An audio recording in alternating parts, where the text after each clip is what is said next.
Good evening. I'm Annie Stutzman, the Associate Director of the Windward Institute. It is my pleasure to welcome you to the WI's Research Roundtable, Advancing Translational Science in the Classroom.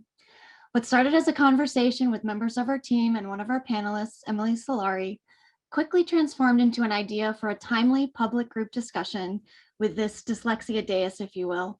What better way to represent translational science and building interdisciplinary relationships than with researchers devoted to building the bridges between schools and research institutions and the Windward community, which has been dedicated to the application of the science of reading in our classrooms, an in-school EEG lab project, and through professional development offerings.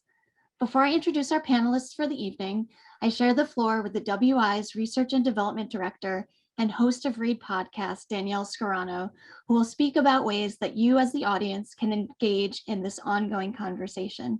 Thank you, Danielle. Thank you, Annie.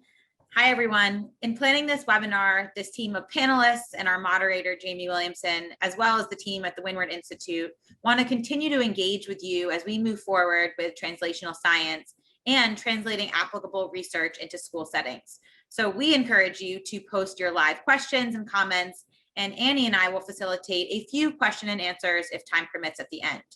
We also want to use this webinar as an opportunity for you all to contribute and engage with us by specifically reflecting on a few questions. So as the webinar continues, we want you to think about things that work best for you in your school and research settings to advance research and practice.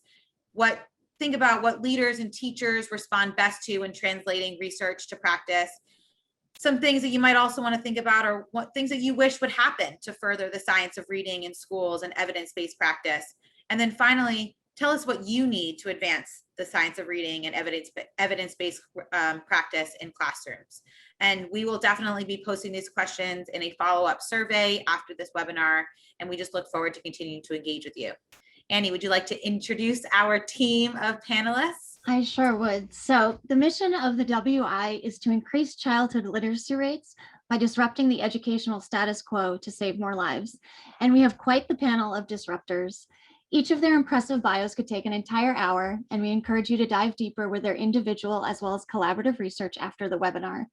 Extremely briefly, so we can begin this crucial conversation, we have Dr. Nadine Gabb, who is an associate professor of education at the Harvard Graduate School of Education. Nadine's work focuses on developmental cognitive neuroscience, particularly in language-based learning disabilities. Her research in the Gabb Lab examines the development of typical and atypical language and literacy skills in the pediatric brain and pre-markers of learning disabilities and the development of screening tools for screening literacy milestones and dyslexia. She has received multiple prestigious awards in her field for leadership in advancing the science and advocacy of dyslexia. Next, we have Nicole Patenteri, PhD. She is the Olive Emanuel Bordas Professor of Education in the School of Teacher Education, Director of the Florida Center for Reading Research, and Deputy Director of the Regional Education Lab Southeast at Florida State University.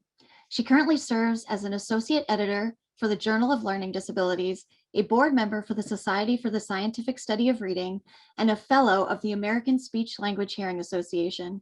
Dr. Terry's research, innovation, and engagement activities concern young learners who are vulnerable to experiencing poor language and literacy achievement in school, in particular African American children, children growing up in poverty, and children with disabilities. Next, we have Dr. Yakov Petcher, who is an associate professor of social work at Florida State University, an associate director of the Florida Center for Reading Research, and the director for the Quantitative Methodology and Innovation Division at FCRR. He also has received numerous awards for his work and has co-authored nearly 200 peer-reviewed articles, book chapters, and technical reports. Next, we have Emily Solari, who is the coordinator and professor in the Reading Education program in the Department of Curriculum Instruction and Special Education at the University of Virginia. Dr. Solari's scholarship has focused on the prevalence, predictors, and underlying mechanisms that drive reading development. Her work has been particularly focused on translating the science of reading by engaging with practitioners and policymakers to leverage scientific evidence to improve practice in school settings. And last but not least, and not just because I report directly to him, is our moderator for the evening, the head of the Windward School and director of the Windward Institute, Jamie Williamson. Thank you all. Very, very excited to be here with you all tonight. When I think I'm a big music fan, so I'm gonna put a little music analogy on the table here. Is that when, and again, I've been so excited since we had our initial conversation about this, but I'm almost equating it to this moment where we have all these great solo artists here doing some great work, and we're coming together here, and you all like this super band, right?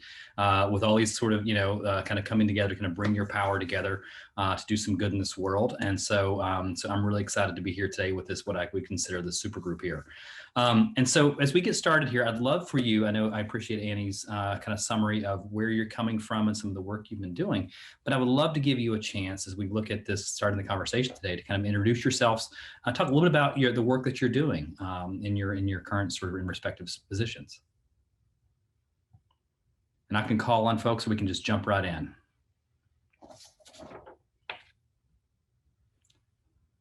All right, I'll go. There we go, Nicole. Great. Well done.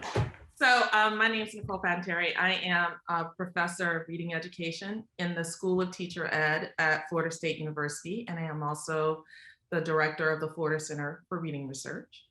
My research is primarily focused on young children who are having a difficult time reading in school for any number of reasons, but in particular, the populations I have tended to focus on include children who are growing up in poverty, children who are have disabilities, and African-American children.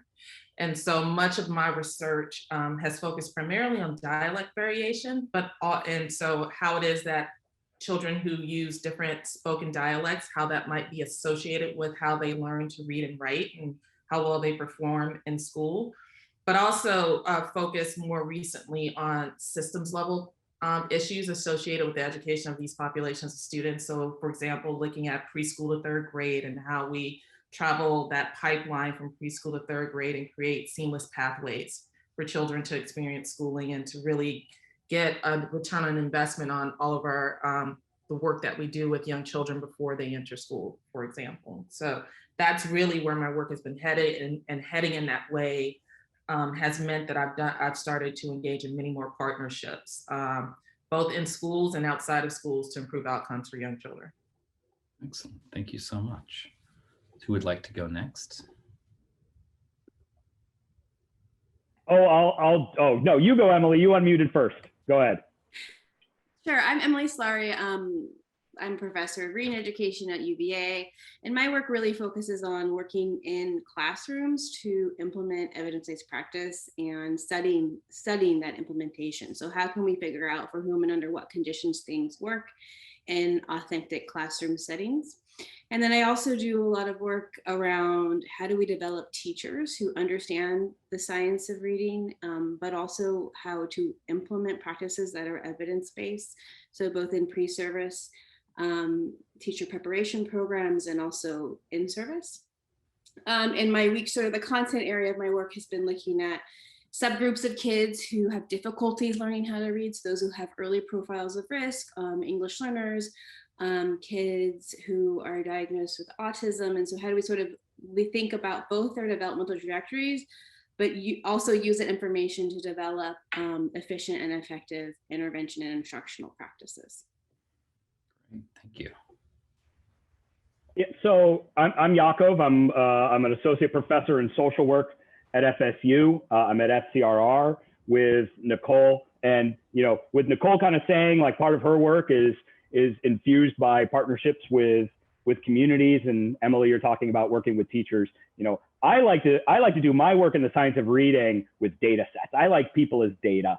So I'm not as skilled as kind of working with people and teaching about the science of reading and working directly with individuals, and more thinking about when we're trying to understand why kids differ in their reading scores and their language scores and their spelling scores. What are the different types of variables that might explain why kids differ? And so a lot of my work, I'm a quantitative methods person, which is a complicated way to say, I just like to work with other people who have interesting data.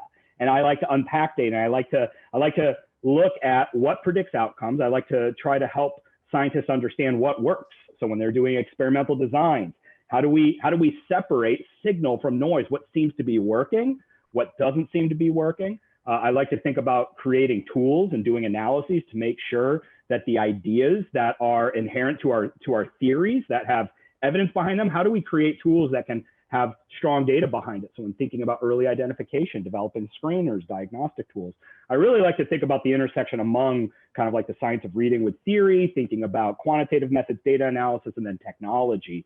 And where can those things meet to be able to create things for teachers, parents, and other practitioners to use to support kids' reading development? Thank you. Well, it's so nice to see all my colleagues, and I wish we could all just sit, at the breakfast table or dinner table, right? So my name is Nadine Gab, and I'm currently an associate professor of education at the Harvard Graduate School of Education. And my work focuses on how brains learn and how they develop over time. And we work at the intersection of neuroscience and education. And really ask questions like, how do brains develop differently, especially children who struggle with academic tasks such as arithmetic or reading, and how early do you see these developmental trajectories diverge, and how early can you start intervening, or should you intervene? So we are really interested, I always say, at the first 3 to 4 years of reading development before you even think about starting the first day of kindergarten, because we believe that reading development starts as early as in utero, because the fundamental milestones of learning to read are sound and language processing and oral language, and so we are focusing on these early periods. We also are really dedicated to making sure that the results we get from the science we do are disseminated to the public. So we do a lot of thinking like, what does that mean? How can we bring it to the public and pack it in a way that people can understand? How can we do events, or do talks, or do brain awareness days in schools to really make sure that the science doesn't stay in an ivory tower, but is actually out there in the public. We also do a lot of work on educational policies. So physically going to Beacon Hill here in Boston and working with legislators related to early identification and related to early childhood development. Thank you very much. I think almost each of you talked about this idea of kind of the intersection of your work and where two things kind of come together. And I think that's a kind of a really great springboard for the conversation today. You're all doing some incredible research, trying to kind of, extend the footprint of that research and push into some spaces where research has largely been, I would not want to say ignored, but sort of limited. I think in education, sometimes we've had these moments where we have all this fantastic stuff happening in labs and in partnerships. But it's been hard for teachers to kind of sift through all that information and find out what to kind of pull into the classroom, what to use. And I think then we see teachers, going to things like teacher pay teacher. Not that that's necessarily a bad spot, but at the same time, you want to make sure that the resources you're pulling are actually research oriented and supported by good research. I've always been a big fan of sort of stacking the deck in my favor when it comes to intervening on reading issues with kids. And I jokingly sometimes will refer to myself as a recovering school psychologist. I spent a number of years in education, really working to support teachers and think through how do you develop intervention plans, behavior plans, and how do you collect data to kind of monitor. And I've always thought about it as this idea of almost doing like a little single subject design for every kid I worked with, right? So as we kind of come into these conversations, I wanted to kind of create some conditions test and then sort of have some outcomes and see how those things kind of moved. But I think the idea of introduction and working through research and education sometimes can be a real challenge. There's lots of barriers. And, COVID, happened in 2020, and it's still happening to us every day as we sort of are moving out of this fog. But one of the good things I think that came out of 2020, I think there are some really kind of some nice silver linings to everything that we've gone through over the last year, was a paper called Translational Science, a Roadmap for the Science of Reading. And which was penned by the four of you. So I would love to hear how you came together to think about how do you sort of push this work out into the world and think about the notion of translational science and how to sort of activate that. So I'd love to hear how this whole thing came about.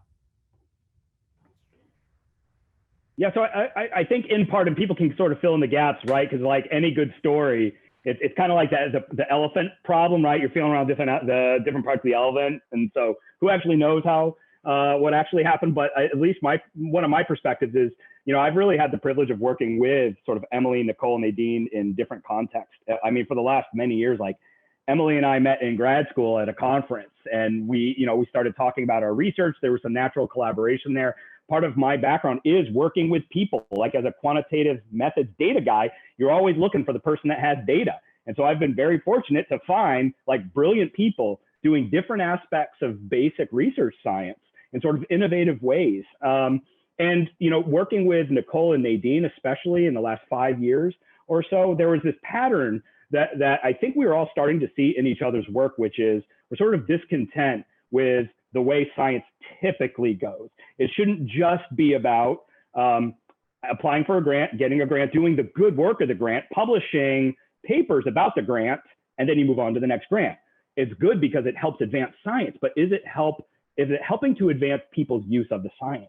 And I think seeing what Emily has been doing with trying to take the science of reading for teacher ed, seeing what Nicole has been doing on bringing the science to communities, what Nadine is doing, and talking about all this brain stuff that I don't understand, but like when she talks at IDA about the brain and parents are like, oh yeah, I totally get that. Like they get these honorary master's degrees when they listen to Nadine. It's like, we should all be talking about how we can take our science and make it, kind of call the field to be doing something likewise. Take what you have and partner with other scientists who can kind of like shore up where you might be not deficient, but you're just not strong. Like we're stronger together. Let's come together and write a paper that talks about those things. And I think because we're all, maybe intellectually curious, but intellectually humble, like we respect each other's work. We kind of all like each other. It was sort of, let's kind of come together. I talked with Nicole. We reached out to Emily. We had some Zooms. I think we were eating some Tootsie Rolls in an office. We're like, who should we be inviting to do this work? And we pulled together a fantastic team of brilliant scientists who are all thinking about translational science in different ways. Am I remember that at least somewhat? Yeah, in other words, it's always Yako's fault. That's how everything happens. It's always his fault. Yeah. He stirs the pot a little bit. I get this. Yeah.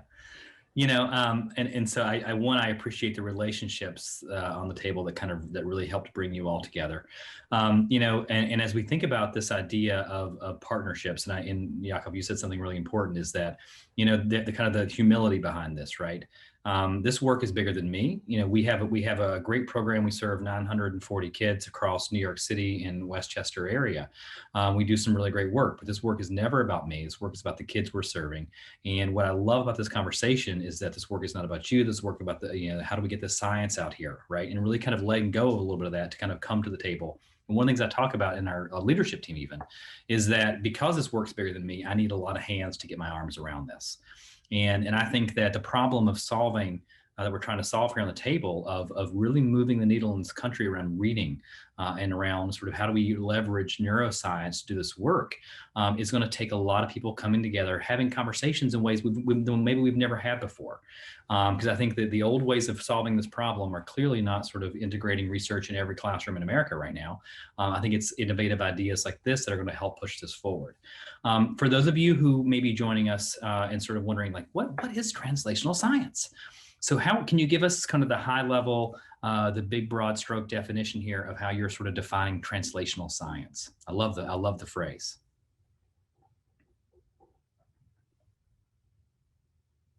Okay, I'll go.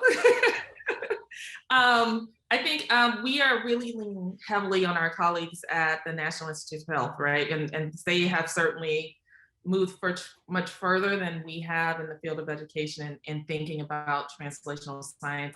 And so we're leaning on them and their understanding of translational science really as being a process of moving from the lab out into clinical settings, or in our case, school-based settings often, or families, for example, or even community centers for some of the work that we do. So moving into these applied settings where we expect people to make use of this evidence.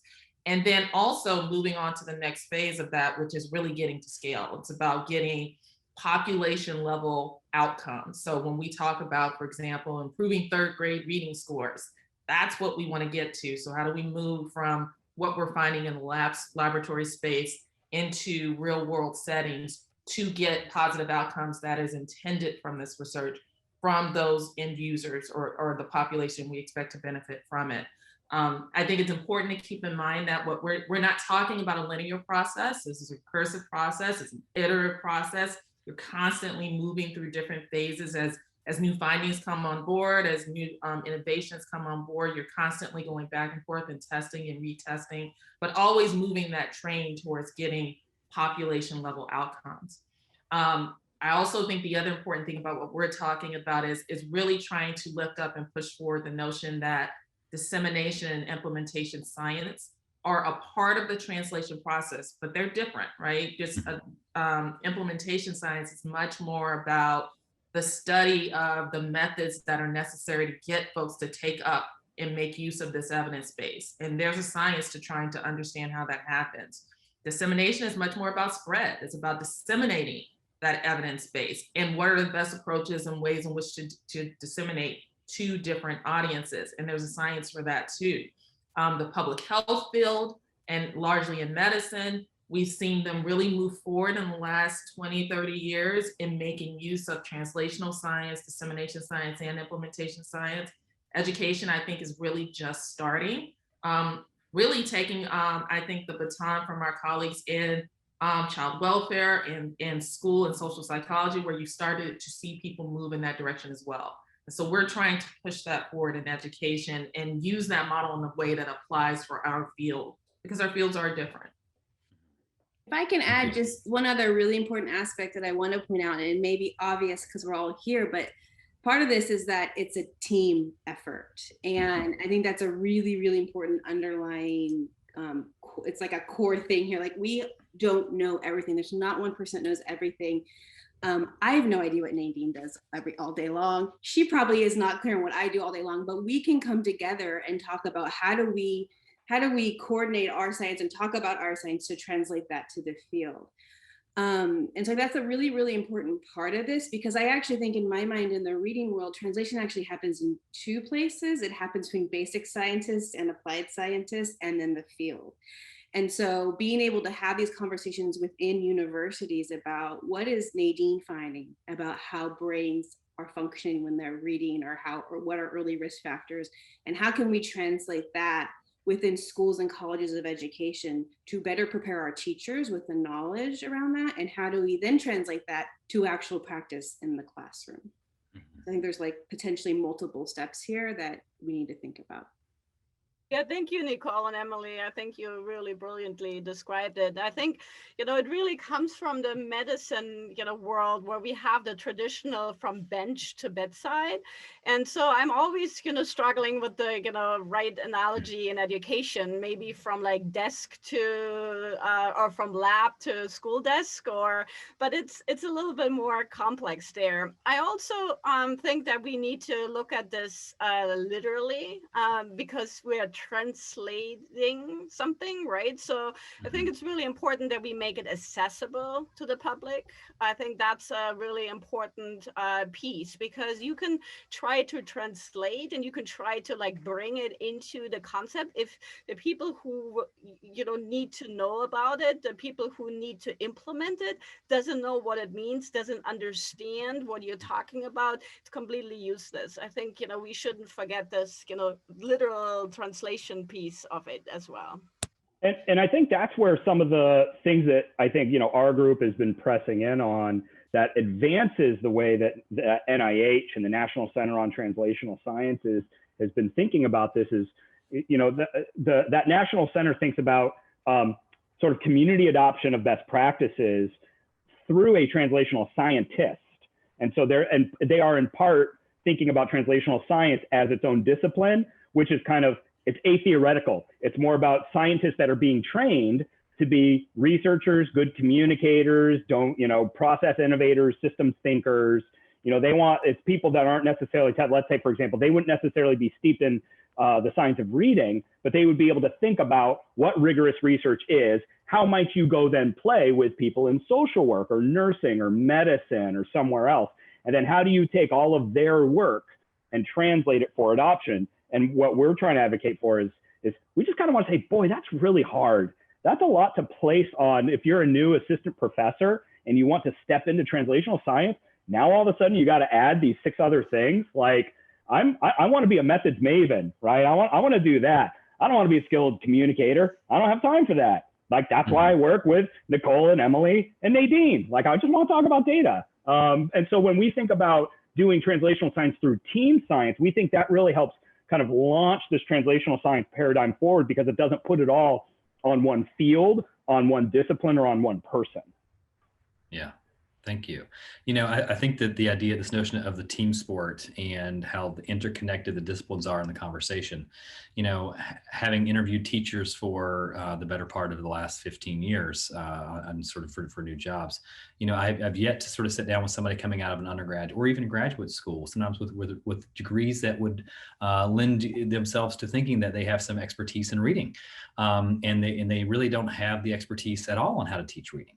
And so you know, I see so many barriers when you have this many pieces trying to kind of play together. There's lots of opportunities for the ball to get dropped, or for the old, you know, information to kind of fall through the cracks in that sense. So as you think about some of these challenges and barriers, let's maybe try to put a name on a few of these. You know, what do you think are some of the biggest challenges to having all this work come together, having the different departments come together, having different disciplines come together, and really sort of you try to unite and bring that team effort to moving this?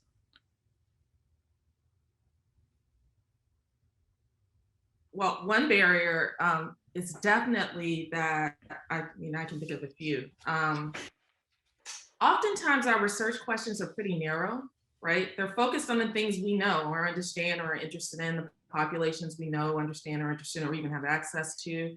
But to get to population level scale kinds of change, your questions have to be big. They have to be responsive to the bigger problem.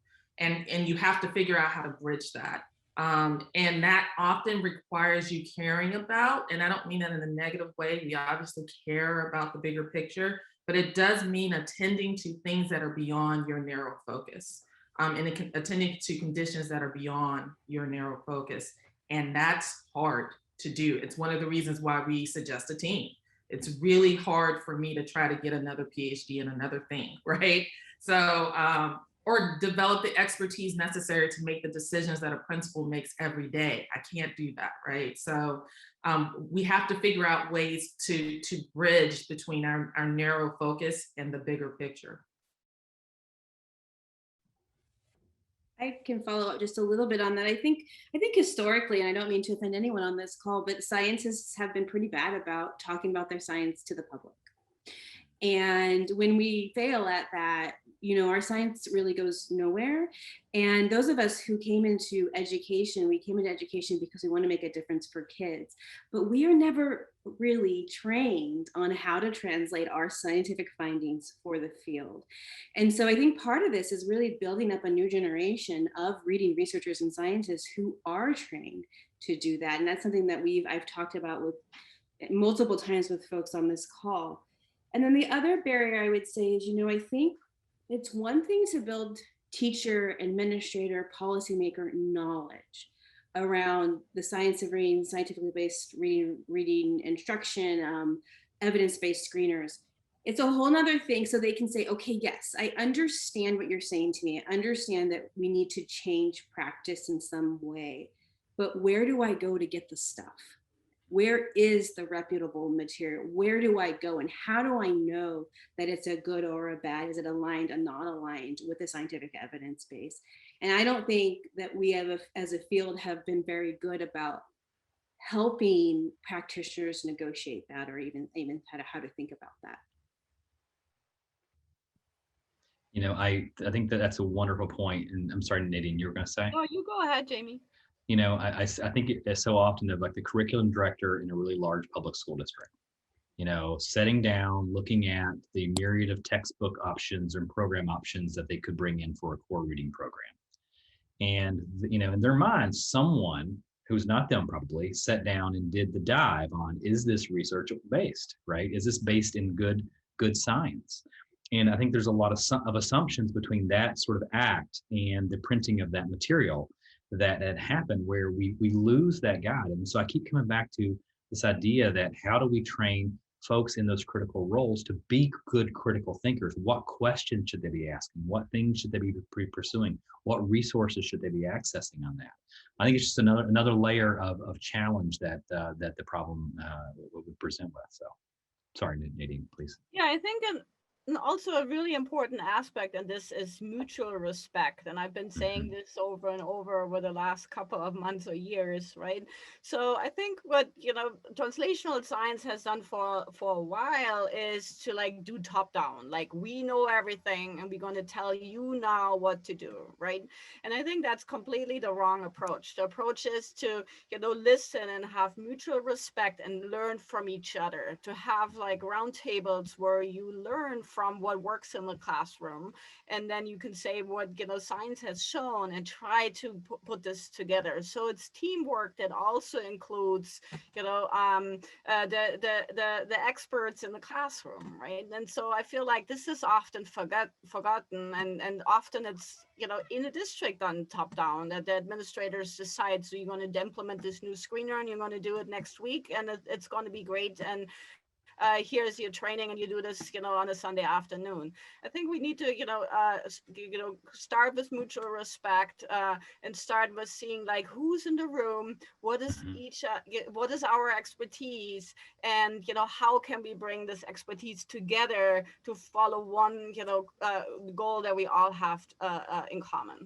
Yeah. And I think, and I'm going to I love language, and I think that I'm going to sort of pull out a little bit from your statement there.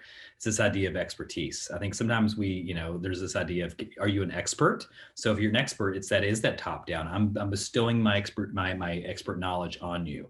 Versus if you're in pursuit of expertise, I think there's a curiosity there that's inherent in the process. And that idea that I'm trying to understand your position and your expertise in relation to my expertise, because that, again, leveraging that collective knowledge and that sort of perspective, I think makes us all stronger in the process. So I really appreciate that perspective on that. Well, and sometimes I find that translational science is kind of like, at least the way it's shown on TV, like the junior high dance, where you got people on two different sides. It's kind of like finding who you want to do translational science with is hard. Kind of finding who you want to talk to can be hard. Finding the modality of translational science can be hard. We are all doing translational science in kind of some similar ways. We're all enthusiastic and wanting to support each other, but we all have really different on-ramps. And colleagues of ours who are on the paper, like Tiffany Hogan, like she's doing a podcast. I mean, I can't do a podcast, right? And so like the things that the way that we express it's kind of, you got to dig deeper into who you are, because it's not just about writing an academic paper that has introduction, method, result, discussion. You got to say, well, what are my skills beyond just science, to be able to find people that are like-minded, that have enough non-overlap, that I can respect, but are also like, we're okay with messiness in these things. And so, a lot of translational science, at least for me, and this is in the systems, it's soul work, and both like SOLE and SOUL, right? It's kind of like you're doing a lot of walking. You're having to navigate a lot of these things on a path, but it's also really good for your soul to kind of figure out, like, how do I get stuff out there that's not just behind a paywall, which it's great to do peer review publications, but too few people are able to access it. So I know part of our heart in all of this is like being able to like blaze a path for the next generation, so they don't necessarily, so they can find different difficulties, because there are a lot of different barriers, both in terms of like your audience, of how you communicate, but also within your institution. Like, is there a culture and a mindset that is supportive of you kind of putting aside those two papers in order to pursue relationships, to try to find, organizations to partner with, to try to find companies that can help get your work out there. Like, those are things that sometimes universities don't prioritize or put on the same level as other things. So there's a lot of bottom up, there's a lot of top down, and we're just, we're somewhere in that sandwich. We're probably the fluff in that sandwich, but it's still tastes good. Mm-hmm. I think there's what's important to pull through in what everyone is saying is that in education, for those decision makers who are making use of evidence, making that decision really happens through relationships, right? There's this sort of false narrative that we have, this model we have is kind of like a field of dreams kind of model, right? So if you build it, they will come. If you build a great curriculum, if you build a great screening tool, if you build a great infographic, if you build a great anything, they will come. People will use it and they will make use of this evidence and save the world. Except that's just not how people make use of evidence. And there's research that bears that out. Decision making really happens through people make decisions about the use of evidence for a lot of different reasons. There are value judgments, there's politics. It depends on who you are. Teachers make decisions differently than administrators make decisions, which are different than the way that researchers make decisions, right? So the notion that just building something evidence-based means that it will get used is false, right? We really do have to travel through how it is that people make decisions and facilitate the relationships that allow those decisions to be made by using verifiable evidence.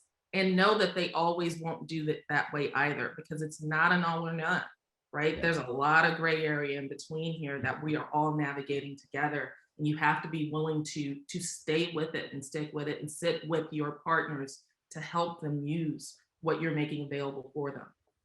Yeah, thank you. You know, one of the conversations that we've had a couple of times here with many folks in this call is the idea of one of the challenges being the economic model on the table.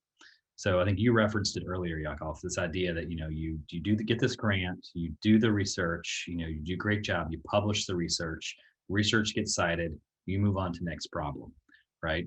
And I appreciate your comment, Nicole, the idea that this sometimes the problem is pretty myopic. It's a sliver of the conversation, right? And so, and then, you know, how do we build in and how do we kind of create a system where there is an economic model for, because your time is important, just as everybody's time is. And I want to make sure that, you know, we think about that, you know, people, you know, really understand, you know, how there's really sort of not a lot of drivers for that in many folks' role. I know Emily's doing some work in a public district and finding that to be part of the work that she's doing. But I think that issue of not having an economic model for how to fuel this work moving forward can be a bit of a challenge as well. So, you know, I think we got some challenges on the table here, and I love to sort of think about the optimism and look forward to the future. So, you know, we've got some problems to solve. We've got to figure out how to bring more teams together, maybe get a better economic model to this, create more partnerships, create more incentives for districts to do the critical thinking, create more training for, you know, the scientists on that side to see themselves as disseminators and translators. And so as we look into next steps, you know, what does success look like this in, say, 3 to 5 years? Is this group has had an impact on the world and we're able to kind of push some of these forward? What does success look like in your minds?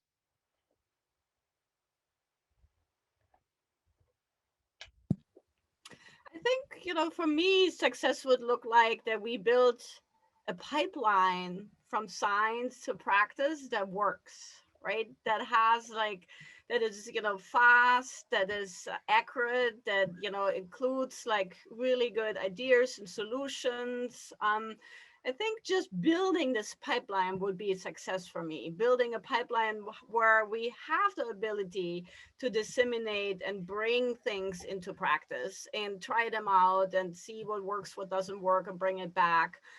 But I feel like we're not there yet. So another important aspect here, I think, is the inclusion of all stakeholders, right? Including caregivers, including communities, and including the children themselves. I feel like, you know, if we just try to build this pipeline between scientists and educators or scientists and administrators, there may not be enough. I think, you know, that would be success for me, to see like a successful model that works in some settings that we could then scale up to make it work, you know, in more settings.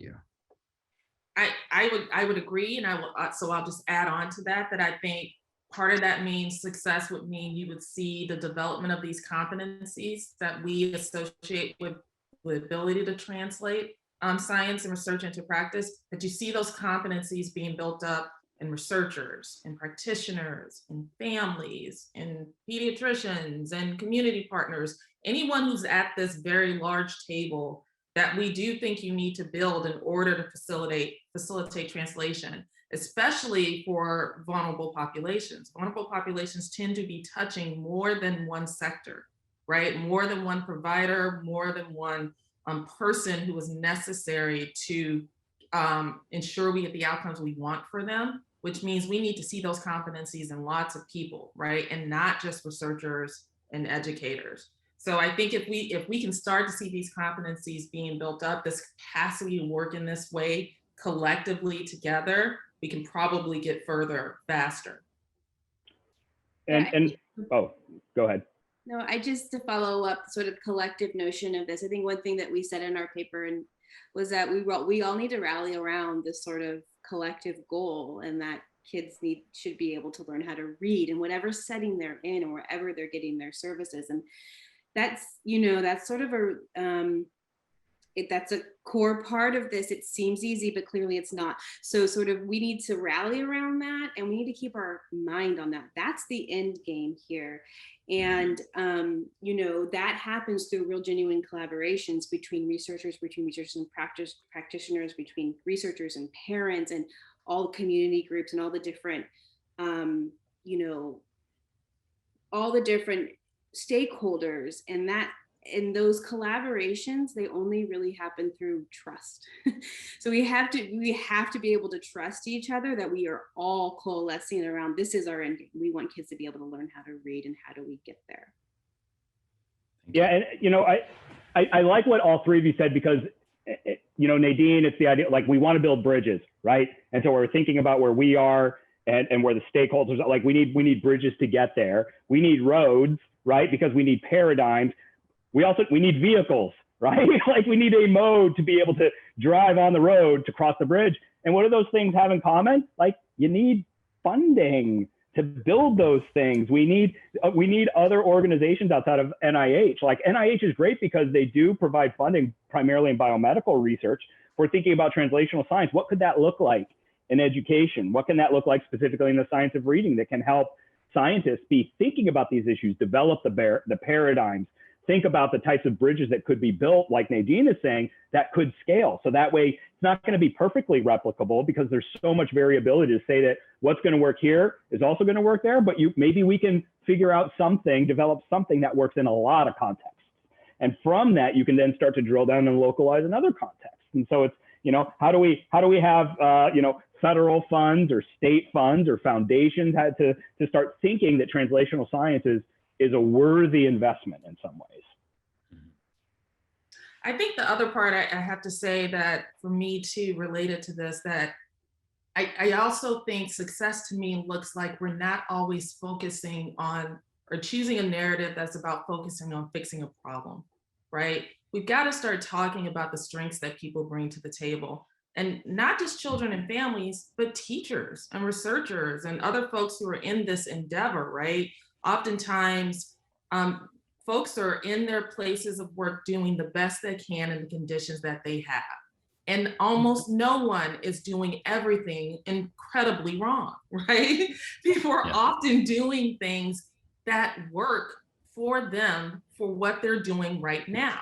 And so the question isn't coming in there to say, you're using X curriculum and it sucks, therefore you're doing everything wrong.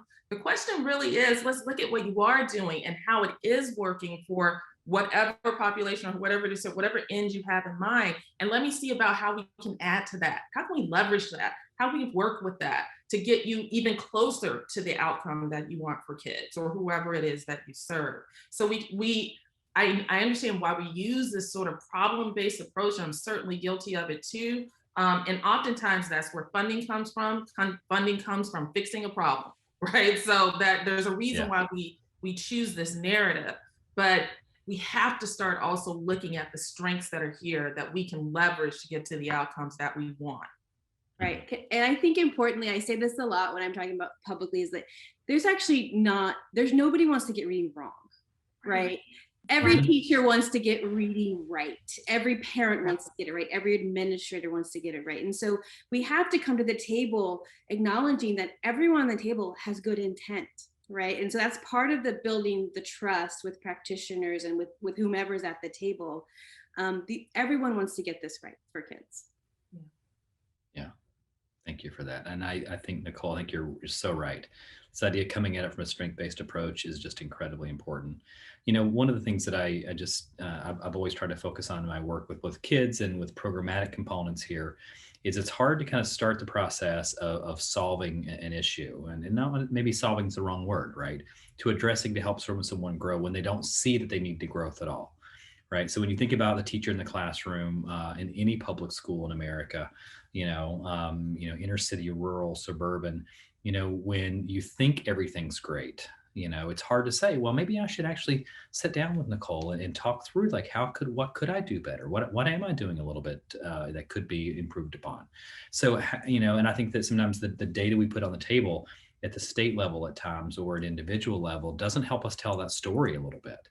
And so I keep thinking about, this idea of, how do we kind of lay out there from a clear data sense that there is some urgency to the issue. To Emily, I think kids need to learn to read. And I think you're right. I think teachers want so badly to have an impact on kids reading. I think sometimes the tools they have to do so, they're using some tools that maybe are ineffective or inefficient for that process. And so I'm just trying to think about how do you start to kind of have the conversation to kind of highlight that area of need without sort of calling it a problem or without necessarily only focusing on, the strengths of it. So kind of balancing that.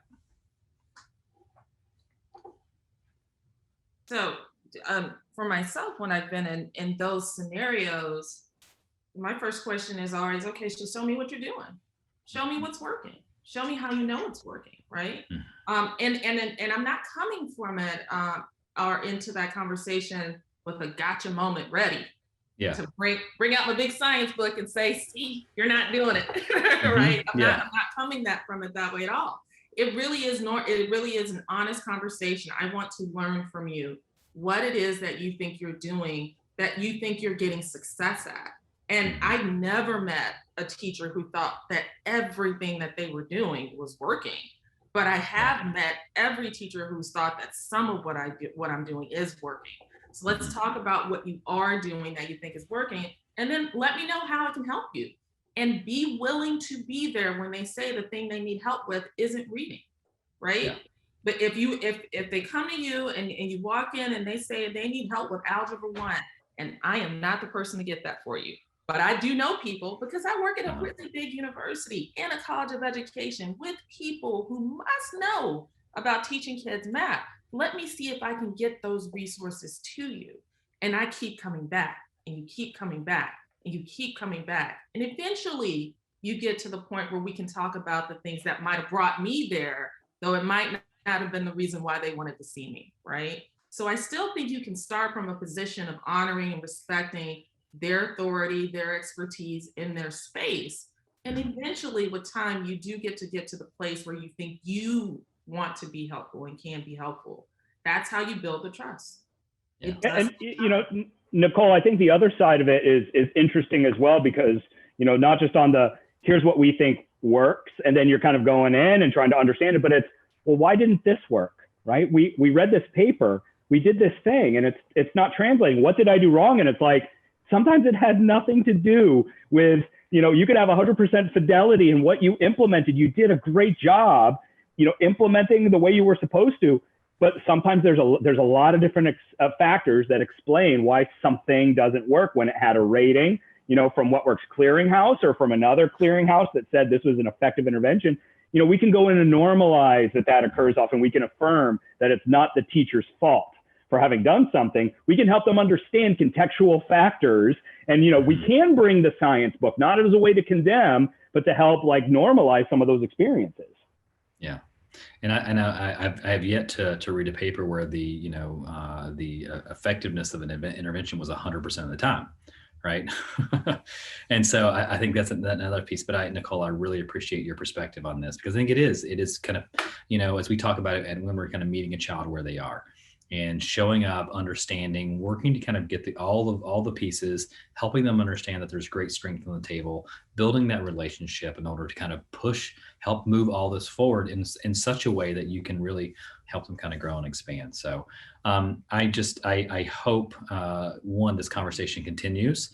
I think this is one of the most important conversations that we should be having in reading and education in general. And I think you're right. I think all of you are right. It's bigger than the Windward Institute. It's bigger than the Windward School. It's bigger than your respective universities and programs. I think this is going to take many hands coming coming together, getting people who want to come to the dance and step across that aisle and work together on it.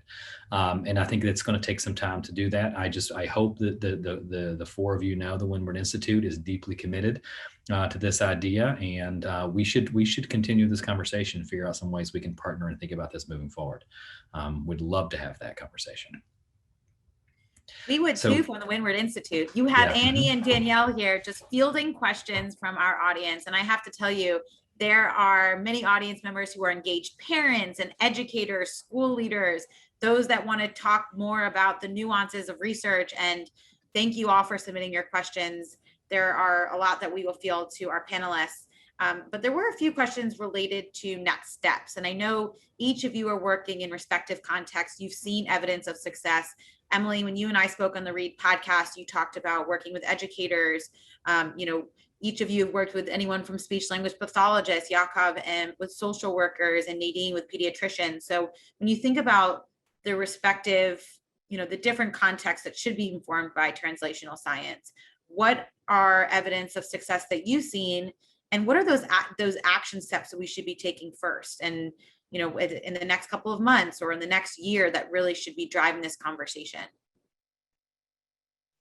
A lot to think about.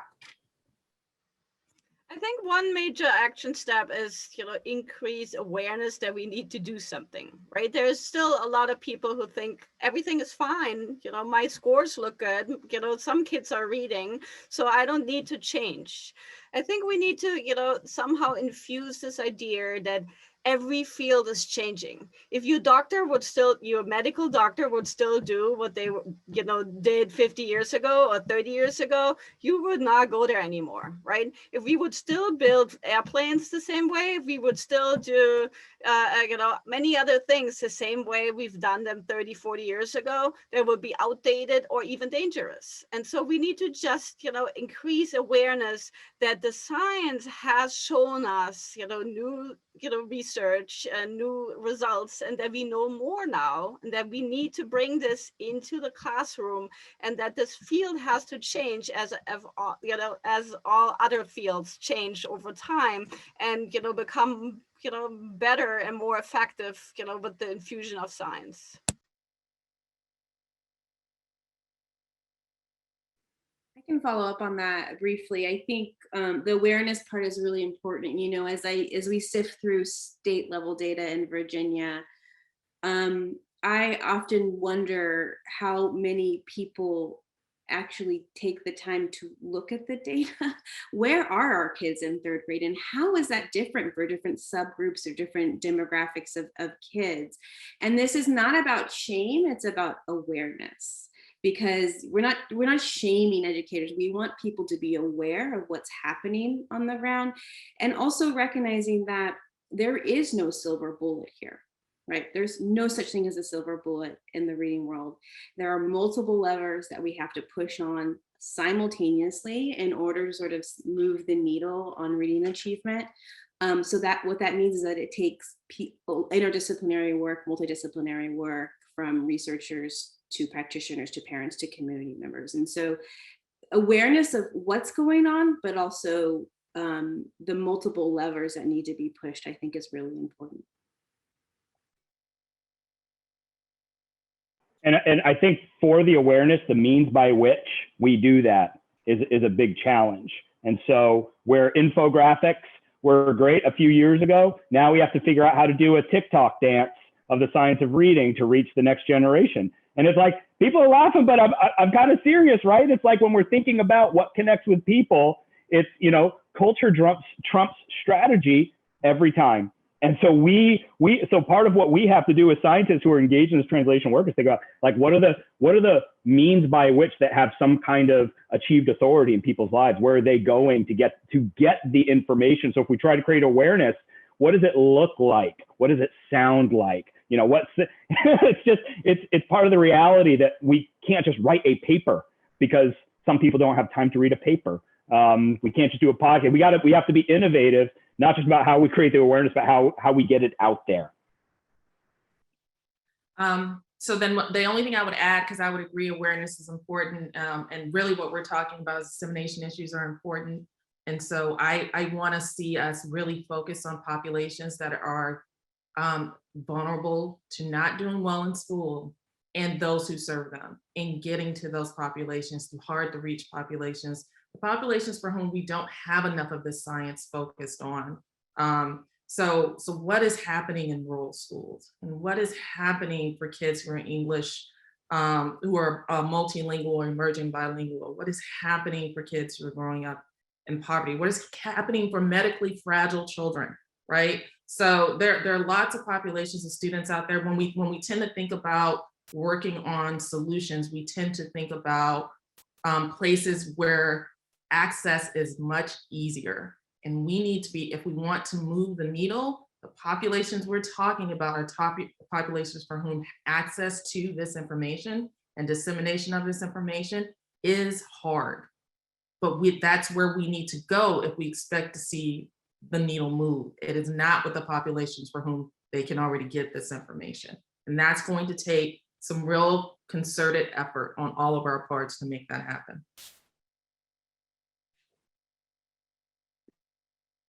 Those are all really great points, and thank you all for summarizing that. Before Jamie closes up the webinar, I want to remind everyone here that the Windward Institute is going to be sending you an email after this webinar to ask for your feedback. And we thank all of you panelists for engaging with us and offering your thoughts, your insights, next steps moving forward. And for those of you that are in the audience, we want to ask questions from you. What's working well in your research or school context? What are some barriers? How can the science of reading and supporting evidence-based practices be disseminated in ways that would be applicable? To use the Emily Solari again, effective, feasible, and what was the third one? Effective, feasible, and efficient. Efficient, yes, thank you so much, in your school context. So with that being said, we want to hear from you, and Jamie, you can close it out for us.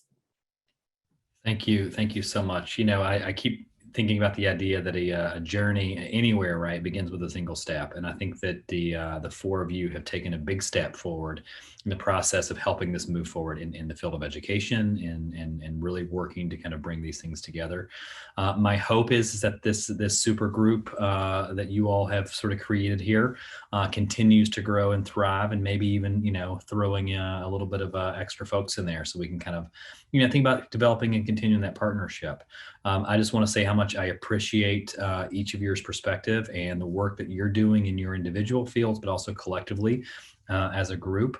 I just, you know, I had the great chance to meet a couple of you down in South Africa at the TDF conference, you know, spending a few nights down there sort of talking about all these things. I remember having a big conversation with Don Compton about sort of how do we get more of this in the hands of the people who need to have this. I think Don was a little bit, you know, there may have been a bottle of wine or two involved in that one. And so as one does in South Africa. And so, you know, it was such a great conversation down there, and I'm so glad to see the three of you from that trip again, and so glad to spend some time with you, Emily. But I really hope this work continues. I hope that we can find some ways to leverage the work the Windward Institute's doing to help support your efforts in this. You know, you've got a lot of mutual, you know, respect and support here, and my hope is we can figure out how to keep this ball rolling. So. Thank you all for your time tonight. Thank you for everybody who was able to join us. My hope is we can have some more conversations like this moving forward. These are things that are going to help move this field and move these conversations to the betterment of kids. So thank you for that. Thank you, Jamie, for putting this together. This is, you know, a really big step to getting it out. Absolutely. And a big thanks to Danielle and Annie and Naja Frazier for making all this work come together and the whole of the WI team. So with that, we will bid you all good night, and I hope you have a great evening. Thanks a lot. Thank you. Bye.